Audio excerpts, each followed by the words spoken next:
ಇಲ್ಲೊಂದು ನೀನು ಸ್ಕೂಲ್ ಹೋಗೋ ನೀನು ಅಲ್ಲಿ ಮಿಸ್ ಆಗಿ ಮಕ್ಳುಗಳು ಬಂದ ಅಲ್ಲೇ ನೀನು ಪಾಠ ಹೇಳ್ತು ಅಲ್ಲೇ ಇರು ಅಲ್ಲೇ ಮಲ್ಕೊ.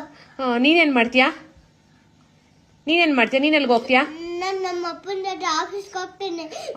ಆಫೀಸ್ಗೆ ಹೋಗ್ಬೇಕು ಅಂದ್ರೂ ನೀನು ಓದ್ಬೇಕು ತಾನೆ? ನಾನು ಓದಲ್ಲ.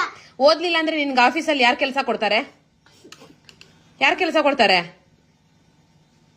ಕೆಲಸ ಕೊಟ್ಟಂದ್ರೆ ಯಾರು ಕೊಟ್ಟ ಗೊತ್ತಾ? ಹಸು. ಯಾರು ಕೆಲಸ ಕೊಡ್ತಾರೆ? ಹಸು ಮೇಯ್ಸಕ್ ಕಳಿಸ್ತೀನಿ ನಾನು. ಎಮ್ಮೆ ಕಾಯಕ್ಕೆ ಹೋಗ್ತೀಯ? ಎಮ್ಮೆ ಕಾಯಕ್ಕೆ ಹೋಗ್ತೀಯಾ? ಸ್ಕೂಲ್ಗೆ ಹೋಗಲ್ಲ? ಎಮ್ಮೆ ಕಾಯಕ್ಕೆ ಹೋಗ್ತೀಯಾ? ನಾಳೆಯಿಂದ ನಾನು ನಿನ್ ಸ್ಕೂಲ್ ಕಳಿಸ್ಬಾರ್ದು. ಏನು ಓದಲ್ಲ ನೀನು, ಹೋಮ್ವರ್ಕ್ ಬರೆಯಲ್ಲ. ಇಲ್ಲಾಂದ್ರೆ ಬನಾನ ಚೂಚೋದೆಲ್ಲ ಮಾಡಕ್